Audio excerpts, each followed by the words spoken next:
children, and that country by country together we can solve the crisis. Okay, so I was just going to give the overview for those of you who weren't at the session yesterday, and now what we would really like to have happen is Troy to talk for 15 minutes, 30. Troy is going to do 30 on Families Matter, that program he was talking about this morning, and then we'll end with Lulu talking about 15 for parenting for lifelong health, and hopefully it will whet your appetite because you have more in your roadmap. You want to come on, Troy? And then you'll just hook into your computer? Is that? I think so. Okay, great. Do you need the HDMI? Does anybody have a question or two while Troy's getting set up? Hurry if you do. Okay.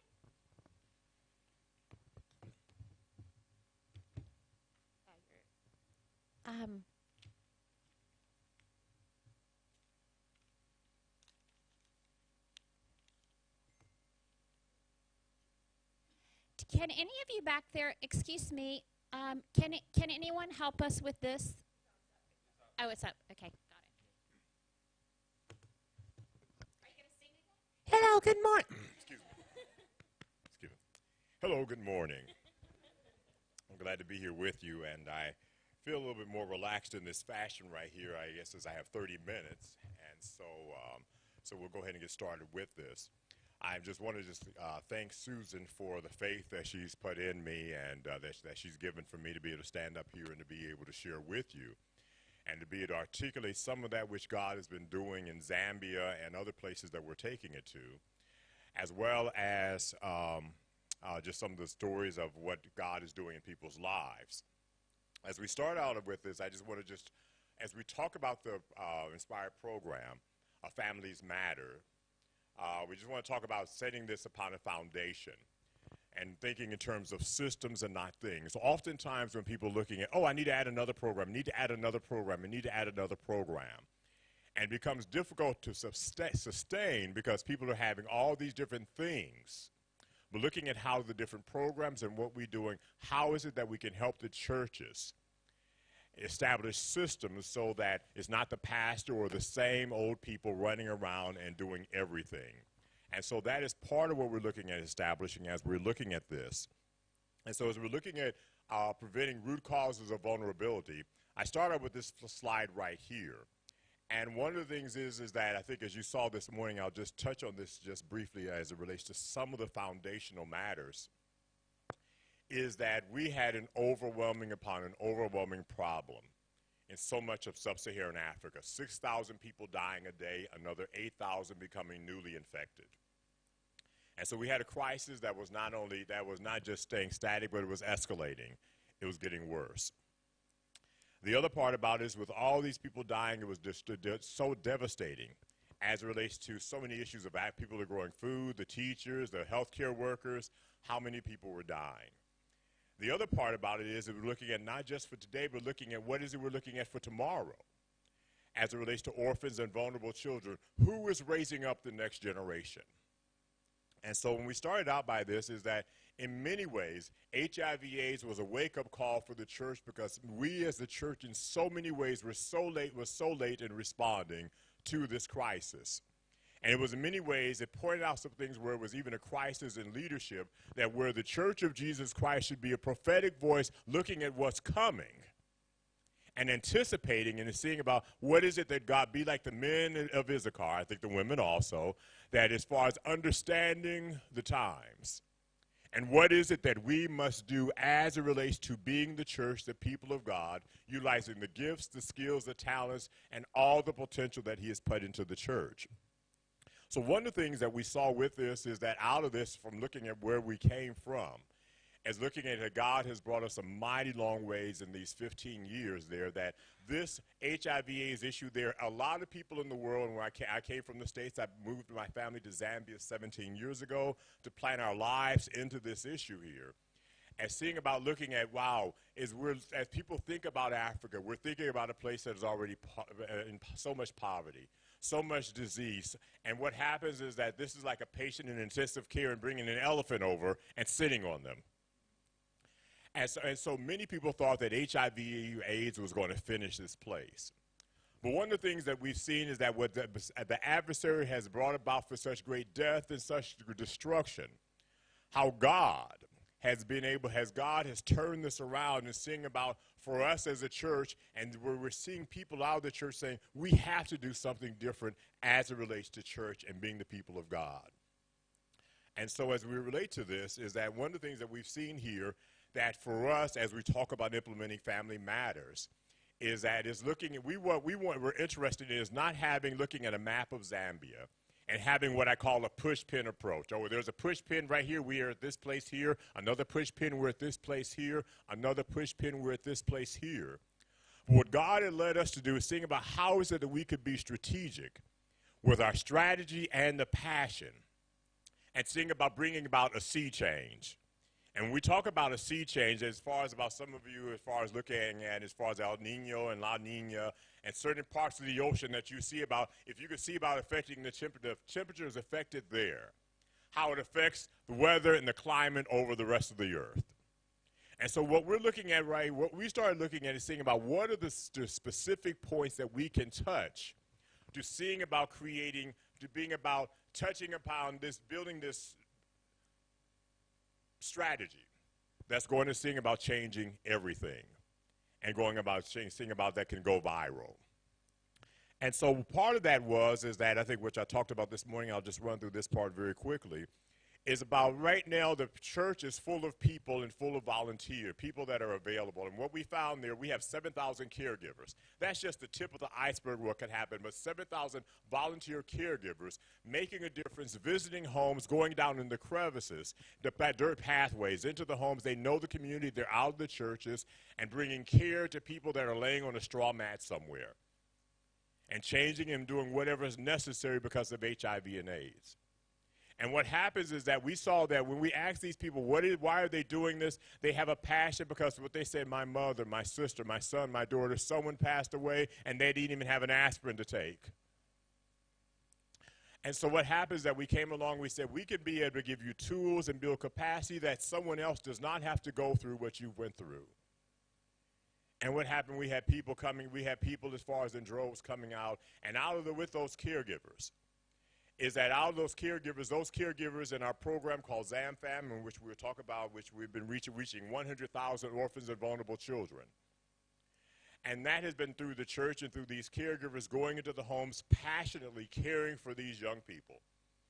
And with us connecting them with strategies and evidence-based approaches, which I'll talk about in a moment, to seeing about that they can bring the best practices and the best care to those that are in these situations. So strategic, we're looking at if we can see about changing and awakening the institution of the church, which is already existing in every community and all throughout the country and so much of Eastern, Southern, and Western Africa. If we could change that institution, that where church is not just a Sunday thing, but church is where we're building men and women of God to change their world and to change the world. And awakening that passion that's out of that pain, that we can see by having our slogan is church that changes everything. Because as we talk about that is that what happens is that part of it is I went through some training when I was in seminary, and part of that is looking at what we call life mapping. And one of the tools of life mapping, you can see about looking at your whole life and looking at your high times, your hard times, your heroes, the heredity, people think your hereditary things, people say you're good at this and good at that, and mapping out our people's lives and seeing about, wow, where you can see God's thumbprint has been in my life all along. And that is good news for people. And part of it is we're seeing about that we can reach into lostness as well as people that are part of the church to see that God has been intimately and intricately involved in your life, even through the difficult times. And even through those difficult times, as God has been involved in your life, that you are not an accident no matter the circumstances of your birth and what you've gone through, but God is a God of redemption that wants to take that pain and sing about how we could use it for his glory. And we have people that give testimony after testimony after testimony about how their life was touched and how their life was changed. And we've seen it with regards to these caregivers, with regards to the people on the ground in communities. Many of them are not even literate, but we sing about developing training materials and oral materials to train and equip them to provide a standard of care. And they're changing healthcare systems in the country because HIV/AIDS overwhelmed the local community clinics. So we inserted it with these caregivers. It inserted there something we don't even have in the West, this army of volunteers here that can be a connection and a bridge between the clinics as well as the school systems where they're planning schools and educating and training orphans and vulnerable children, kids that will be on the street, that God has touched their heart with a passion, and where they're connected with the government institutions and reaching down in the crevices, making this type of difference. So for us, as we're looking at this, as we look at bringing this to the church, we're working with pastors to say what we're talking about when we talk about where we're getting into families matter. Is that this is not something pastor or your pastor's wife or some of you who are doing everything that you have to take on yourself. But we're looking at seeing about changing church where pastors see themselves as agencies of stepping back and saying about how do we move our people from from point A to point B to where God wants to take us and to make an impact in these communities. And so that's what we're looking at seeing about changing churches. And so I'm just giving that preview and that foundation there as it relates to seeing about how is it we can see about changing the game so that we're not doing this just by addition, but that we're able to bring this and have exponential impact, national impact across the country as we bring these pastors, church leaders from across denominations in different places to be able to make this type of difference. And so part of that is we have the biblical, so we're unapologetically biblical and without compromise as we do this and as we're talking about evidence-based approaches.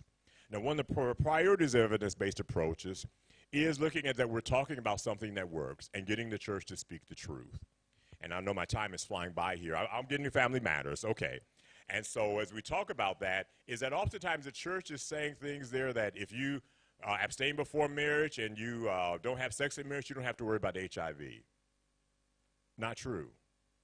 Is that so many women that I've seen and looked at them on a mat, they're dying, and they did those things, but their husband had girlfriends. And so part of it we're looking at evidence-based approaches, how is that we can see about getting the churches the best information so that we can be bearers of truth. And so as we look at that, building upon that foundation, as far as one of the programs that we have through a partnership with the USAID, PEPFAR funded, as far as about reaching needs to be able to do this and take this across the country, is a program called Families Matters. And part of that grew out of our project that we had with USAID. It was a $30 million project. And what we're doing with that, how do we get communities to a base where they can support and implement these programs on their own because we built capacity. And that's the project that we've been reaching over 100,000 orphans and vulnerable children. And so what's happening, we're seeing about how we can provide linkages between the faith communities and the health facilities. And that's part of what we're doing as it relates to lots of linkages. And what churches are implementers of these projects, because we believe that the church, there's no better institution than the Church of Jesus Christ for bringing about transformational development as we bring good news to these communities.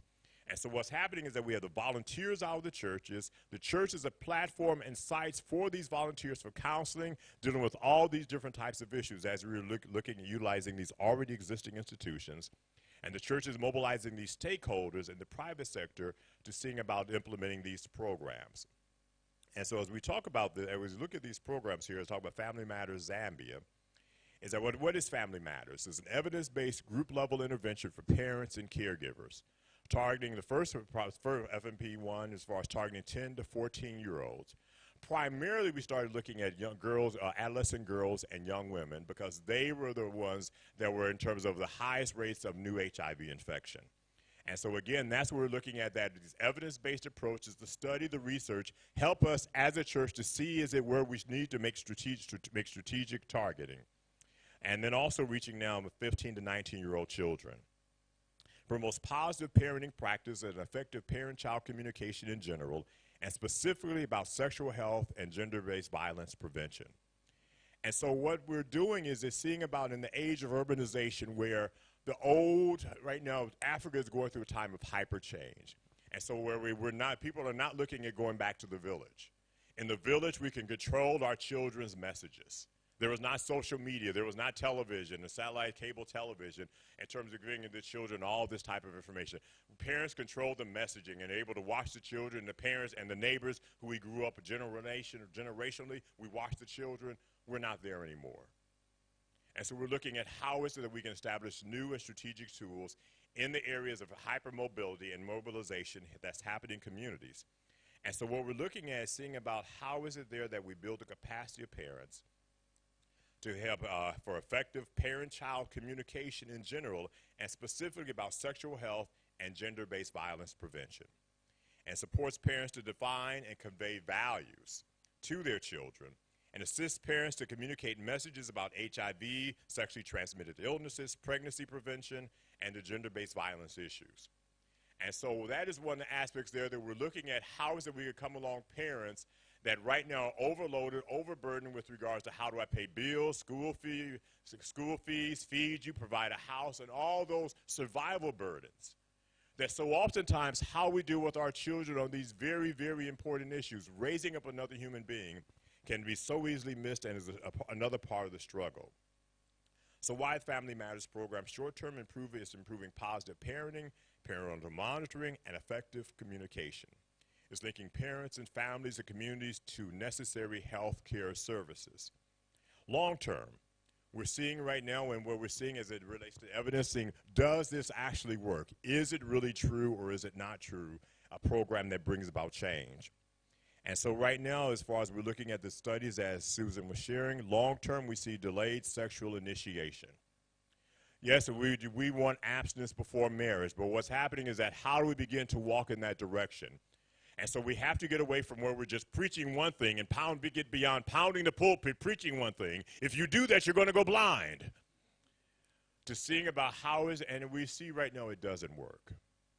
And so we're looking at how is it we can sing about doing studies and bringing to the church that can be implemented with people of passion, people of purpose, and the leadership from the leadership throughout the church about these initiatives. So delaying sexual gratification, reduces sexual risk behaviors, prevent HIV, these and unplanned pregnancies, and how is it there that we can sing about not just preventing this just for the sake of prevention in another program, but how is it we can help our young people live a fulfilled and purposeful life, achieving the calling and the purpose that God has for them.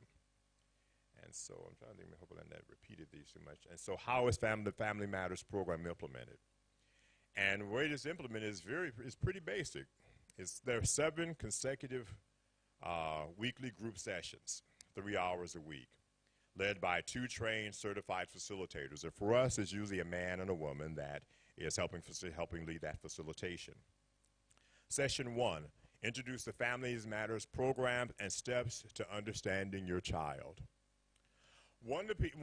I think I could wake up any of you in this room here, and at 3:30 a.m., and what happens is that we could talk to you about parenting or raising children and what's happening. You're able to articulate some things in your sleep that you've learned from books and seminars or sessions like this, just in your sleep. The people that we're talking about and dealing with this, they've never received this. And what's happening, this is better than gold, as we're able to share this with them about these skills as it relates to understanding your child and parenting.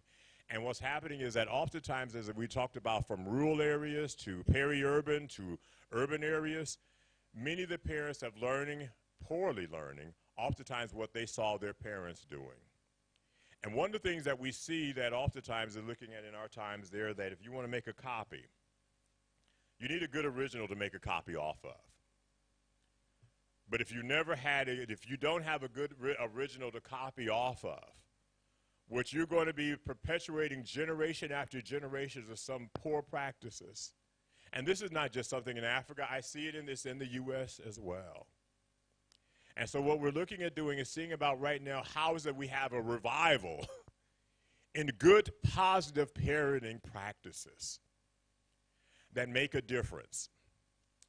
And what's happening is that, so we're introducing the people to the program in the first week. And number 2, we're sharing them with them about good parenting skills. Now, I'm fighting from jumping ahead right now as it relates to the responses that we're hearing, the feedback that we're getting from parents. But it is something that is absolutely revolutionary. Absolutely revolutionary, what parents are saying, I never knew this. I wish that my mother, my father, I wish that my parents knew this, that this would not have happened to me.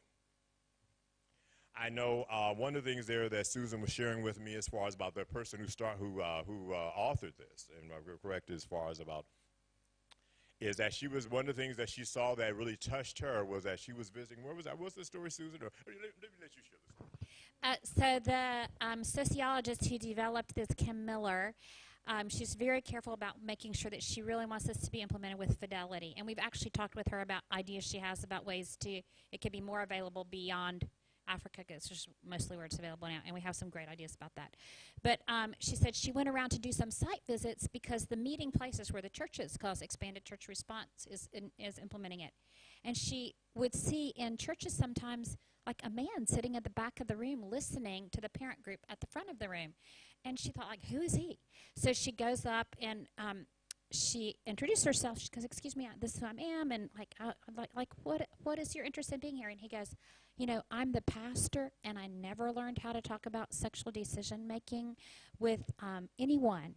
And I think this is so good. I'm taking notes on it, and I'm going to add scripture verses to it, and I'm going to start preaching a sermon series using this. It was just amazing. But also the story you were saying about the young girl. Oh yes, that one. Yes. Okay, so I through my job working with CDC and PEPFAR, which is what I do full time, and I was leading a team to Zambia to learn more about the potential of churches to really be a game changer in this orphan issue and HIV issue. And so they had assembled 3 different young girls who had they and their mothers had participated in this. One was 17 and had 2 kids. One was like 21 and had 1, and was like 23 and had 3. And they each said the same thing. When we started entering our teenage years, we started making friends with some other girls and boys who were drinking a lot, and then we started drinking a lot, and then we started having sex, and then we got pregnant, and we had these children. We had no idea we could have talked to our mamas and daddies about those things. If we had had this beforehand, we would have never gotten pregnant in the first place, because we would have known there's somebody that we can trust and it's safe to talk to them. It was just shocking. And their mothers were sitting there shaking their heads saying the same thing.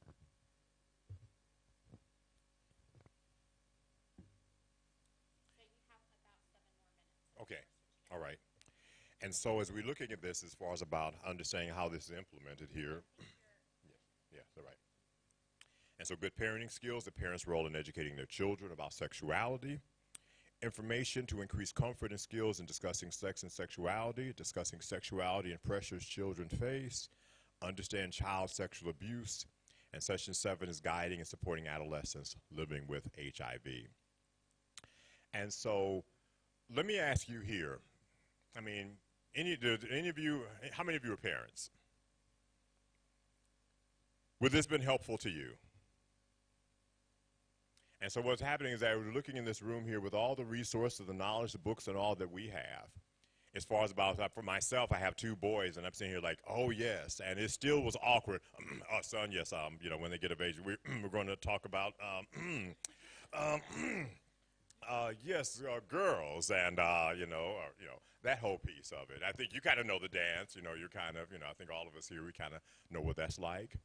And what's happening is that what we found here, even with our staff at ECR, and we have people with master's degrees, high degrees, and professionals there, they're sitting here right now that I think we have some of our staff here saying that, oh, wow, we need to go to these sessions. We have the people in the community getting this, but we need this. And so how we're seeing this, these skills here. And so as we're talking about this is that part of it is looking at just so much of what it takes to raise another human being.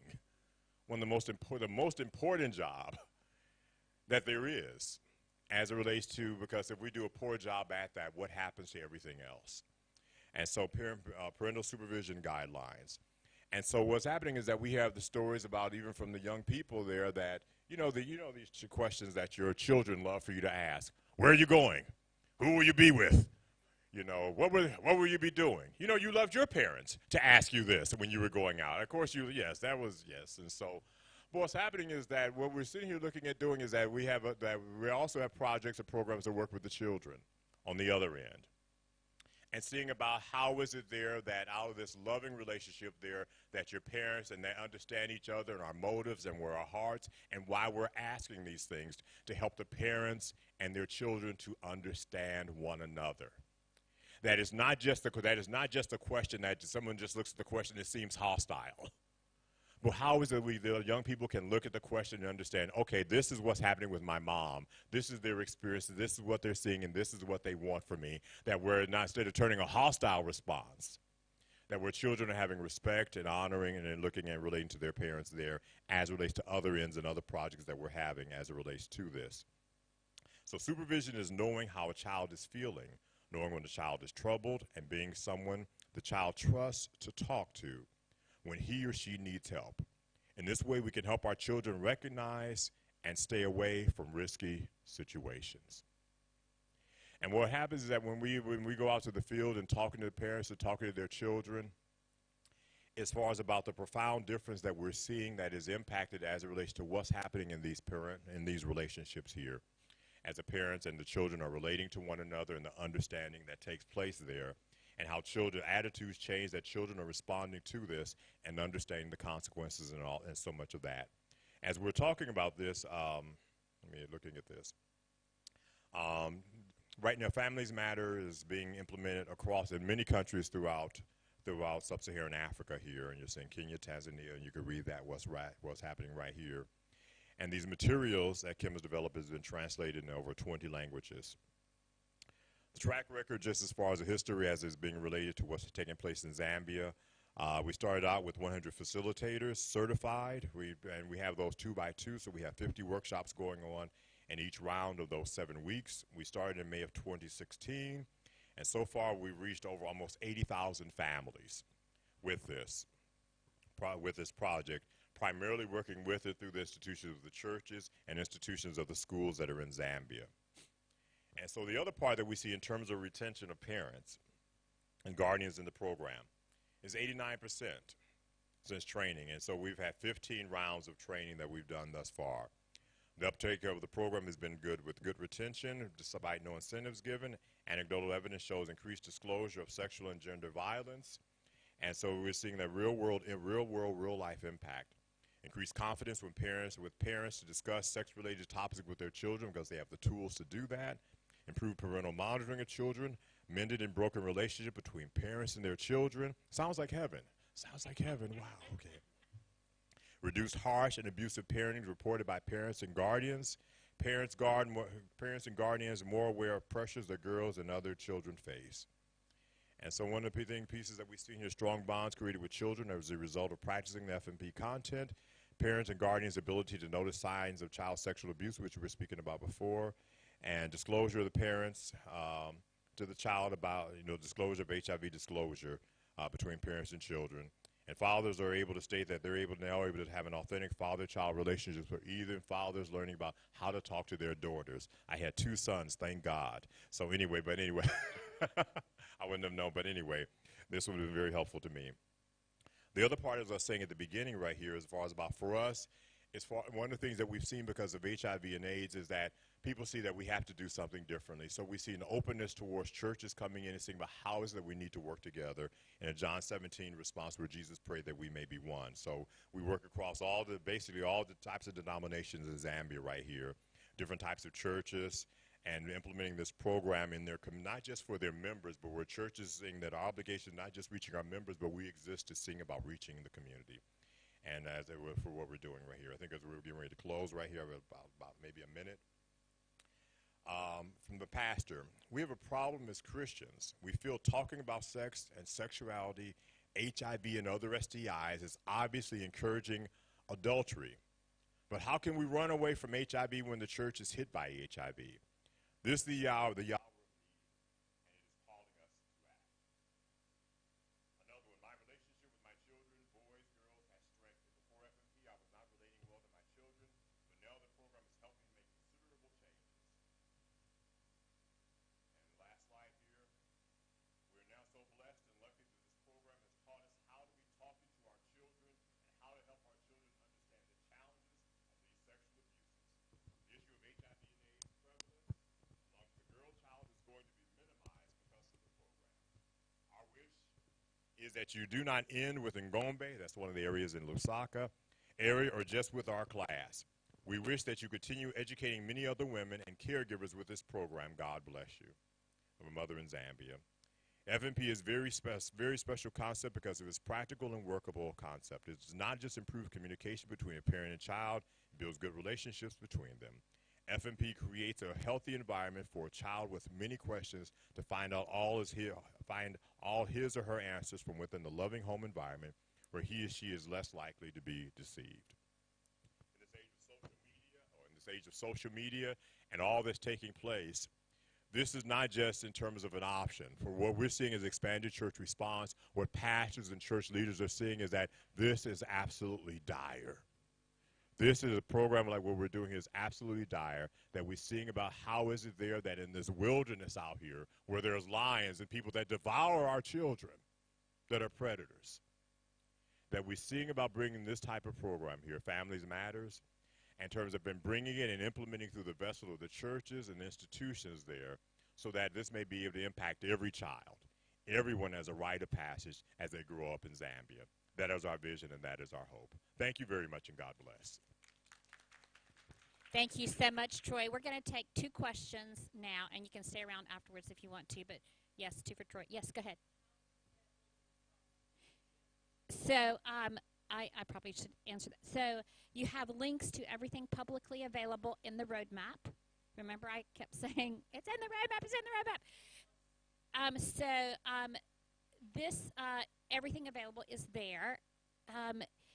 Right now, the main training is available through USAID and PEPFAR in the African countries, but I'm colleagues with the developer, and we are discussing ways to make it available to the rest of the WWO world, and we have some good ideas for that. And I actually had someone approach me who this morning, who I think may have some potential to help support its being made more widely available.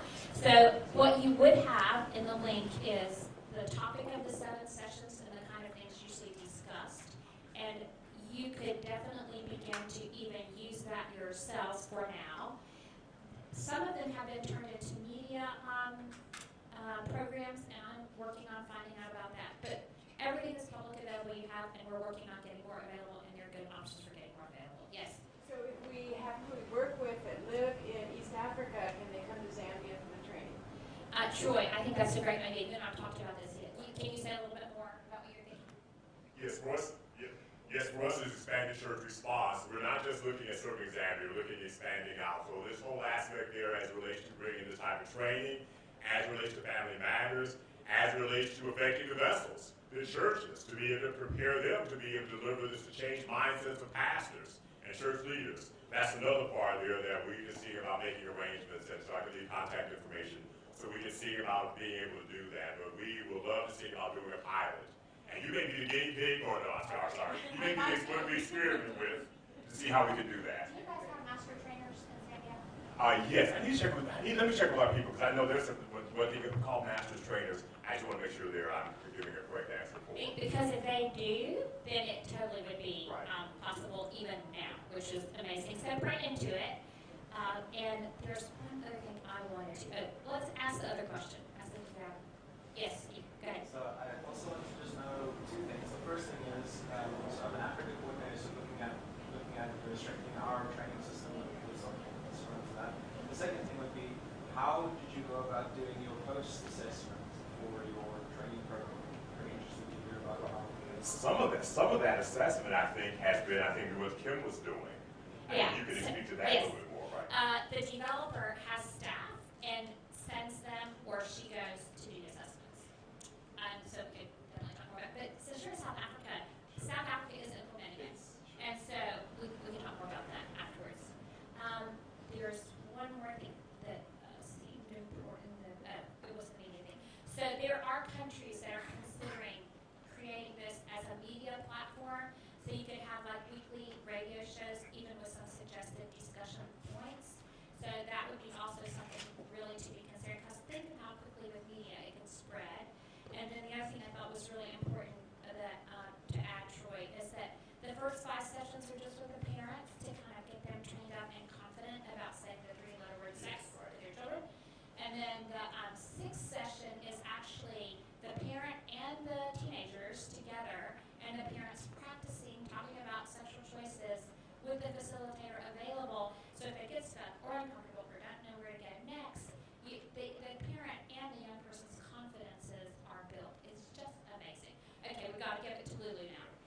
Faith Matters is another part of getting pastors ready. I forgot about that. So anyway, that's it.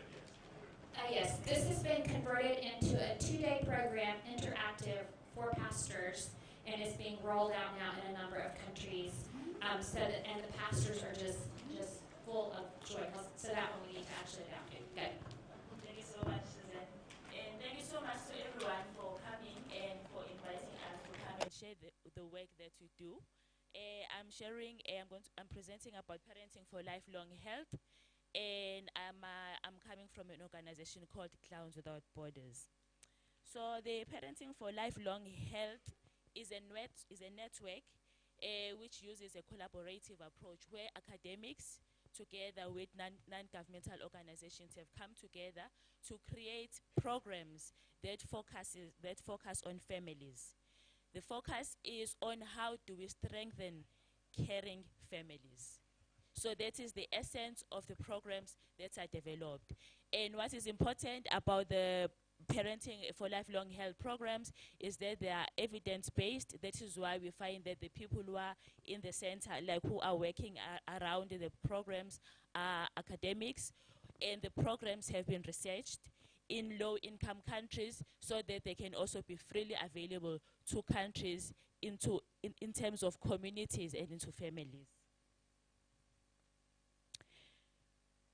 The parenting for lifelong health, if I'm just trying to make it as simple as possible as an introduction to say these programs are about allowing a space for families to find their own solutions. So we find that the children, in an example of one of the programs which is for teenagers, where the teenager and a parent, and when you're talking about a parent, we're not talking about just the mother or father or biological, we're talking about caregivers, we're talking about uncles, anyone who is taking care of their child within that household.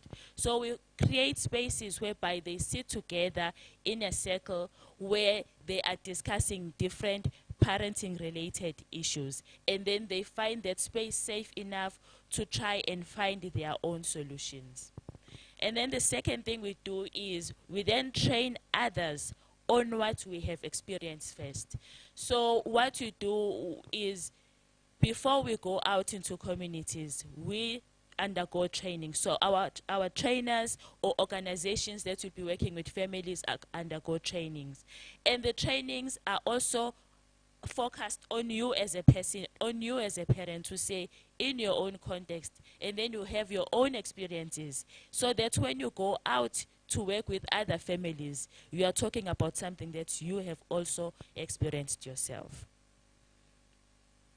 As I said, that the Parenting for Lifelong Health, in short, I'll say PLH. So the PLH programs have been researched, and out of the research, these are some of it's a summary, simplified version, summary of what the results were for the research. The research was conducted for the for the PLH in Eastern Cape in South Africa, and the results that we received were the following. So I'm not sure if you can see properly. Okay, let's see if I can read. So we find that the positive effect of the program is that more involved parenting was observed, and then more parental supervision, so it increased, and then we found that there was less abuse in terms of the short term as well as the long term.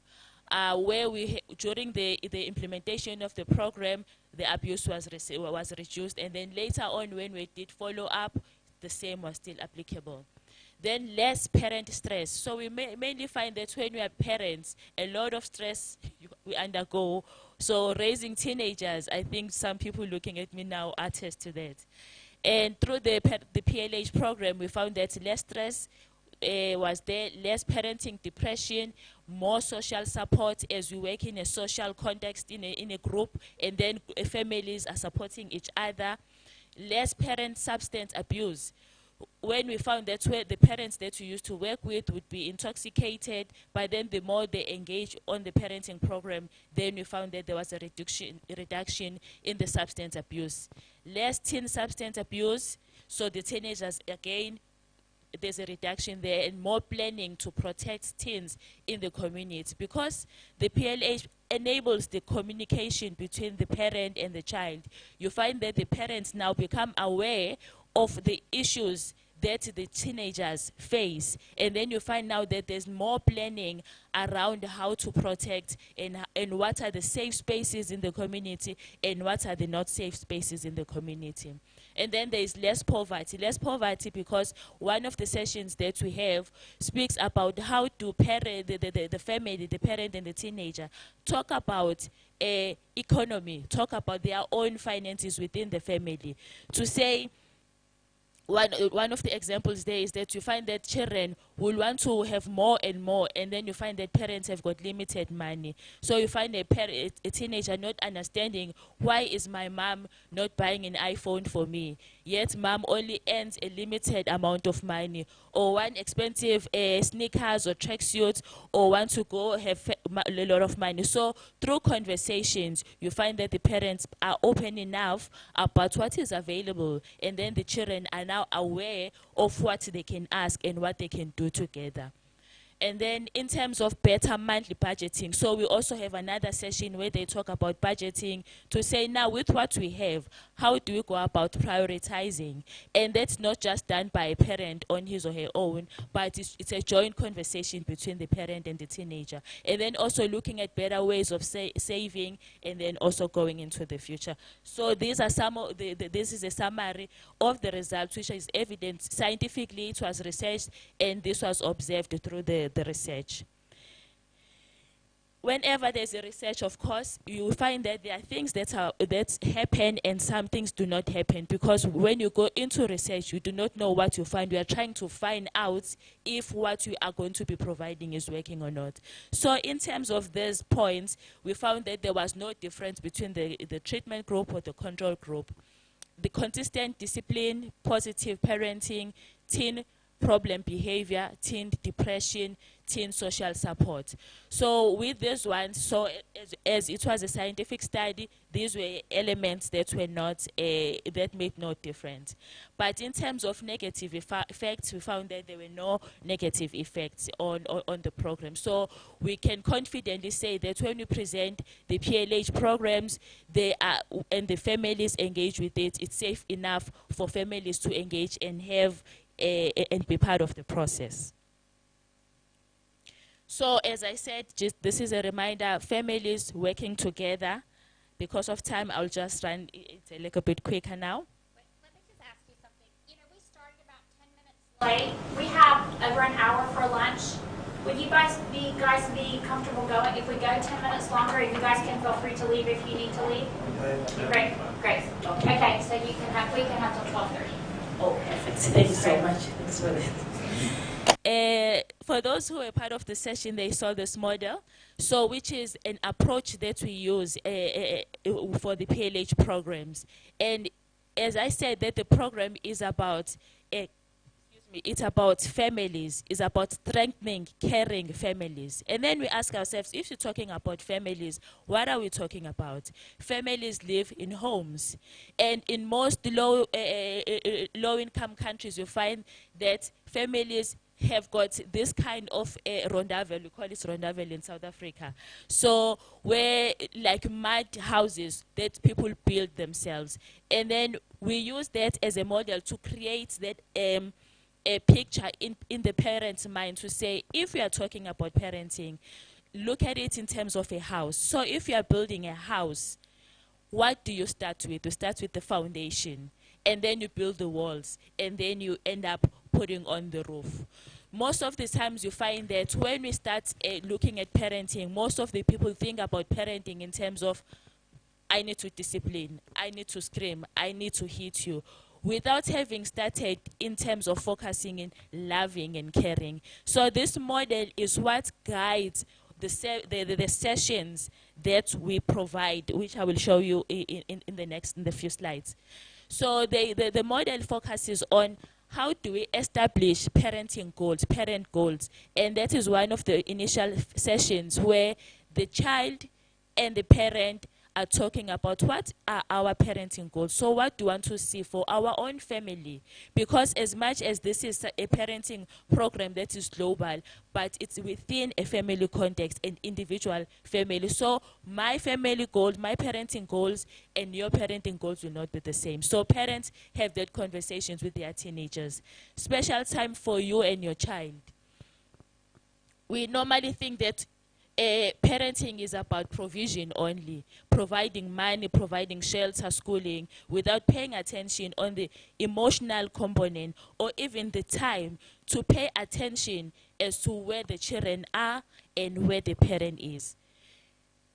Naming feelings and actions. One of the exercises we did yesterday was about feelings, whereby we're talking about many a times we find that parents are stressed, they go through problems, but they are not able to share their situations comfortably with their children. And then the teenagers or children undergo feelings as well. They are teenagers, they are confused, but then they are not feeling. But then all we see are explosions within the family, just because people are feeling on their own, but then explosion affects the rest of the family. So we talk about how do we name these feelings, and then how do we identify with them, and then what do we do with such feelings.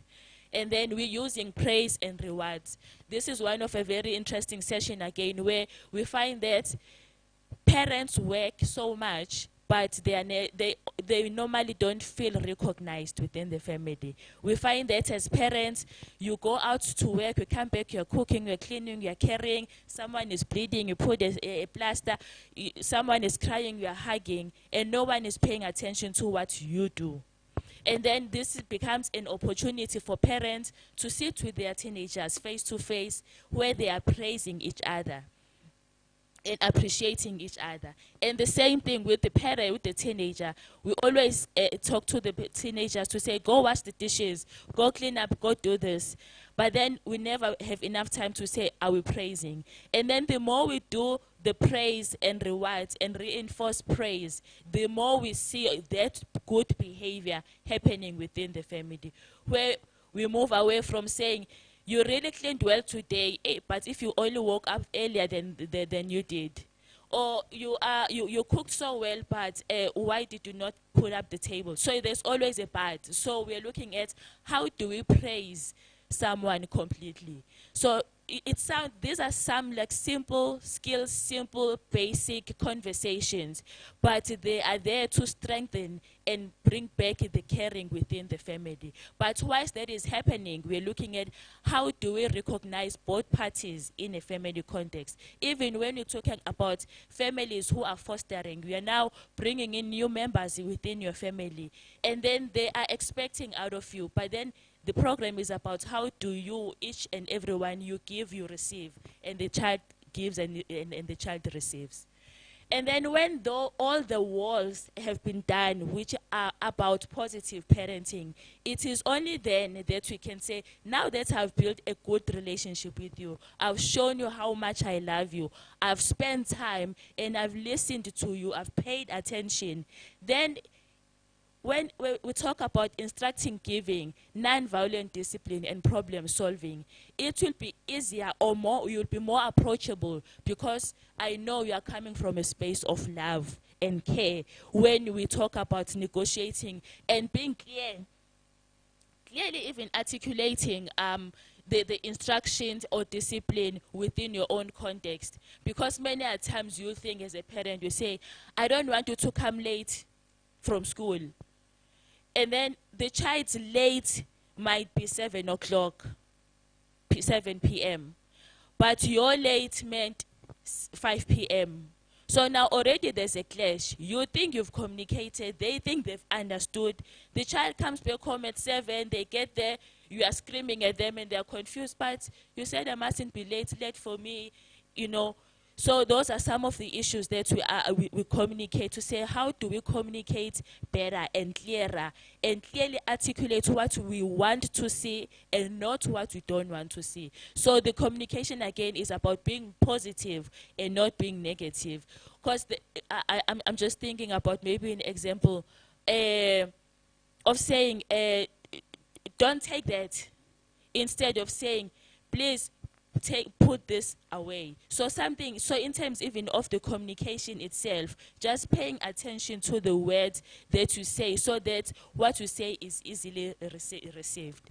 So this is a succinct, it's a summary of, this is a model, and then the model is then used within the context of group works, and then it's translated into these sessions.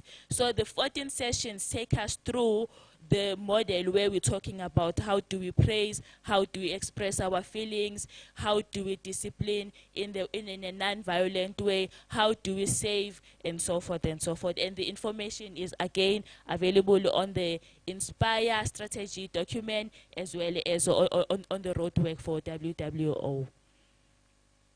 And then these are just examples of families working together within the session, during the session.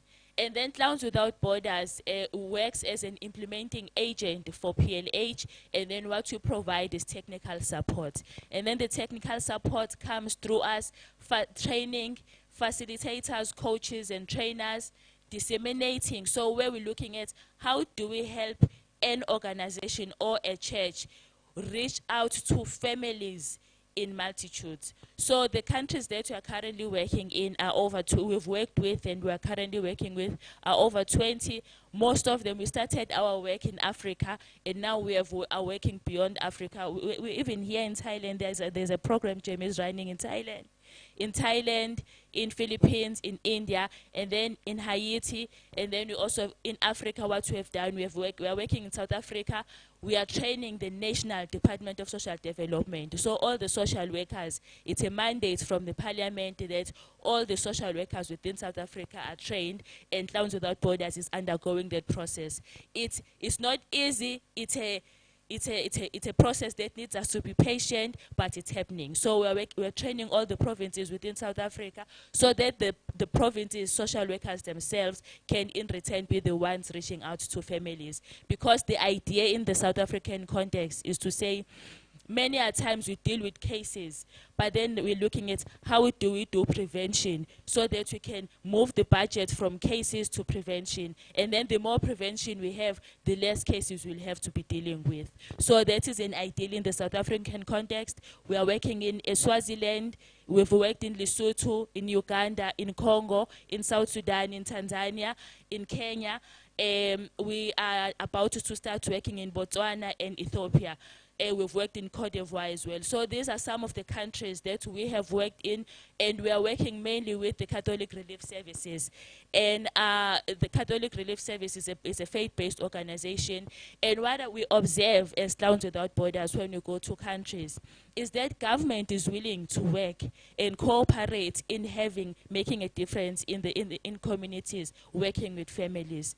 We see faith-based organizations in the likes of Catholic Relief Services willing to cooperate and through funding from USAID and more find solutions for families. But what we see is that when we work in a community-based structure. We use church buildings, churches, but then we do not see much of the cooperation now between the churches, the people within. We see the church building, we use it, but not the people within the church. And then the question is, how can we now begin a process of working with families and ministers, especially the Pentecostal churches, in ensuring that we are strengthening caring families in all these countries that we are going to. And I think this has been an opportunity for us to present so that we can have this conversation and then to be able to find solutions. And as a conclusion, I think people who were in the last session know that, of course, we cannot conclude without having action. We love action movies. So, as we talk, and especially with being ministers or being theologians or being pastors or being Christians, we care a lot about other people. And then the question is, at what time do we pay attention to ourselves? Then I would like us to do something very small, short, sweet and short. Kindly listen to the instruction. I would like you to sit and be settled in your chair. Very relaxed. It's a shortened version of one of the processes we do. And if you can just notice how you're feeling right now. And where exactly in your body are you feeling that feeling? And also if you can notice the reason behind the feeling. Okay. Other people are closing their eyes. When you are ready, please open your eyes. I would like you to share. So in terms of sharing and time consciousness, I would like you to just mention one word and then we'll move to the next person. So I will start. Calm.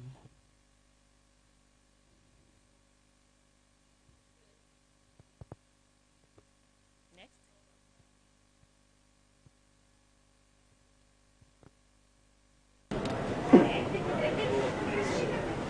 Contented.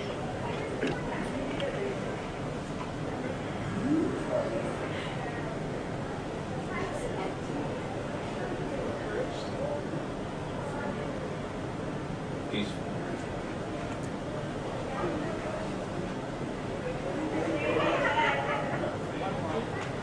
Inspired.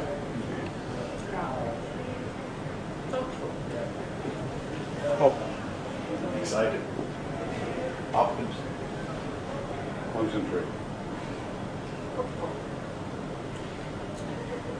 Thank you so much for sharing all your emotions, how you're feeling, and all your feelings. No matter what kind of feelings you're feeling, they are all accepted in this space. And thank you so much for being attentive, and we hope that we'll have future collaborations with you. Thank you. Did they do a great job? So I've been able to have the blessing of being with Lulu in other meetings and actually seeing her do some role plays, and it's amazing. I wish we had had more time to have that happen, but maybe God will give you that opportunity at some point. So I am so grateful for the academic leaders of the study of this, Lucy Kluver and her colleagues out of the London School of Tropical Medicine and Hygiene, because she was committed from the very beginning. And if she found what worked, making it available free online. So you have the links to it in the Inspire package. And I mean, it is in Inspire, but it's also in the WWO handbook. Now, it's always going to be a lot better if there's any way you can work with the spheres of influence like we heard Robbie doing, and God just opening doors for, like, Sean, you're in South Africa. If it's supposed to be done, like, I would go figure it out. But there are other people who may not now have the opportunity to get this training in your country, but they're already in 20 countries. Their vision is to grow in order to meet the demand. But I would consider beginning to pray, God, give me some governmental connections, because the government is wanting families to be healthy so that children are not raped and beaten and put in hospitals and become criminals, and like all the things that happen when children are abused. So what is really exciting to me that I've seen kind of like from sitting inside of governmental circles is that governments, national governments, are beginning to spend national budgets to pay for these kinds of trainings. Well, so what if the church begins to get the kind of trainings, and then once you have the trainings, you are so free to add the Word of God and the revelation of the Spirit of God to the best of the science that God has given to walk in and have amazing impact. And then you have a little bit of impact, like Troy started in one small place, had a little bit of impact. Could you believe that budget God has given him and the favor God has given him? So, testimony means do it again. And so things that you're seeing that you would like to have happen in your country, just ask God, do it again. And, World Without Orphans, we call and equip national leaders to collaborate to solve their own country's orphans and vulnerable children's crisis. And so we have no idea how God's going to provide whatever you feel like you need, but we are praying all the time that he does, and we are believing him to do that. So glory to God. Oh, let's ask two questions. Any two questions for Lulu? Anybody have a question? Yeah, Matt. Make it brief. I mean, first of all, it's so exciting seeing Inspire with Edinburgh Without Orphans, connecting science best practice. It's great. I think the question that I have is for all of you. You know, the challenge that we have is scaling with fidelity, and I don't like to use that big word, but we want all churches to be equipped with this great stuff. How do we do that in a way that we make sure that what the churches are receiving is what they need to be able to implement the programs the way it was meant to be implemented? Lulu and Troy, you guys both talked about some tools that you've used, low literacy populations and using oral curricula and things like that. Could you guys just speak very briefly to some best practices in terms of making this stuff simple and accessible so that lay leaders and paraprofessionals can take this stuff on and deliver it well? I would love to hear from them, and then I'll close out with something. Thank you. In terms of ensuring fidelity when we are doing scale-up, what we do, that's the role of Clouds Without Borders. It is to train people in different countries and certify those facilitators, those coaches and trainers, so that when we leave the country, we have those people grounded in that country, in that area, to make sure that they can multiply, but them being certified because they are competent enough to be able to scale up the program. I think that's a very, very important question. Part of that is accountability. And so what happened, there was pure accountability, let's say other facilitators that are able to looking at, they come together, they meet as groups, they're looking at how they're doing, what they're doing. Also people in the community also are able to look at, there's accountability there, that people are saying, oh, this person's not doing what they're supposed to do. Oh, this person is drinking, or this person, what have you. I'm just giving an example, I'm not saying that that's what's happening, but we're able to get that type of feedback as well, particularly through the communities, the institutions in the community, the churches, as people work in communities, they're able to recognize oftentimes what's being done right, what's being done wrong, what's being missed, those types of things like that. Just very quick answer to that. I have a little bit of a non-conventional answer, and I'm a pretty non-conventional person who else, pull up at children, etc. But this is how I think of it. You're doing nothing, and you're kind of at this level of like, how healthy are the families? Not. So it's serious. 1 out of 2 children seriously abused every year. Raped, beaten, all of those things I've been talking about. What if I'm beginning to explore getting expert training, and hopefully any of you who want this will go home and begin to explore that and work towards that. And by the time I actually find the partners, find the funding, get the training, and can implement the program, it's 2 years, which is about what it takes, honestly, to go through all that. And then how many children are going to be abused, raped, neglected in the 2 years that I'm waiting? A lot of them. So there's a senior professor out of UCLA, Dr. Mary Jane Rothram Boris. She's the most heavily funded NIH researcher of all time. And she is definitely kind of an out-of-the-box kind of woman. And she's written a paper called Disruptive Innovations. And after having done all these randomized trials with these thick training notebooks, she realized it's taking too long for people to get trained. And we have too much at stake to keep waiting so long. And so she has some interesting summaries of just pretend it's this bad. And with training, it could be this good. But what about while you're waiting to get your resources to get it this good, you begin to identify people who could go from here to at least here with what is freely available for all those sessions online, which thanks to Lucy, she's committed to making it available at least so if people can use some of it, they could. So let me just give an example. Me as a mother with 11 children, and with having the academic background I have and the faith background I have reviewed all of it. I think I clearly could go from here to here with a group of people just because of the background I have and the experience I have. And I couldn't go up to here because I would need to have Lulu train me to do that. But I could get a group of people a lot better, a lot quicker than where they are. So I believe that in the academic community, the CDC, USAID, et cetera, what you usually hear people say is do nothing while you wait to see if you can have any resources anywhere to get to exceptional fidelity. And I'm saying I have seen my daughter trafficked. Like, I do not think you need to wait until something's perfect to do something that's good. But that is my opinion, and it may not represent a lot of people. But if you're interested in academics, read Mary Jane Rotherham Boris's Disruptive Innovation. It is highly thought-provoking, and she's found a lot of success. Disruptive innovation is what I was talking about. Taking people who would be able to start now and make some progress that's good while you're waiting for the opportunity to make the progress that's best. Do you have any thoughts about that?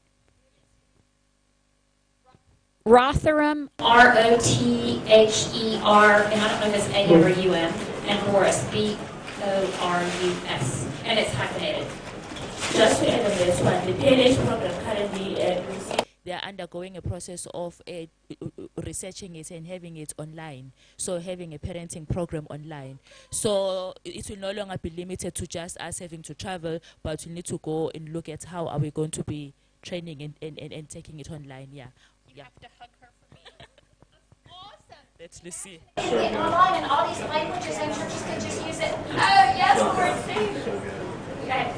And just saying, I guess, sort of just on top of what Susan was saying, I think the other part of it is, for us as Christians, there are different, God has made different vessels. And so finding the right person, using discernment, using wisdom. Because there are some people that are ready to run with it, and there are some other people there, and it's not always the pastor that's ready to run with it. I'm a pastor, I'll say that, but that's another aspect of it for what Susan is saying there. But also just looking at, there are some people that can be good and be careful and discerning and using discretion about it and have a good reputation and with good qualifications, moral qualifications, character.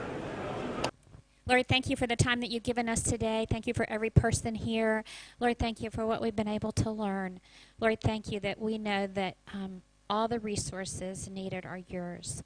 And Lord, I don't know what dream you've put in the hearts of the people in the room for parenting in their spheres of influence. But Lord, I pray that they would see you being as miraculous and supernaturally providing for them as we have heard you be for Robbie this morning. And Lord, and Troy and Lulu. And Lord, we thank you in Jesus' name. Amen.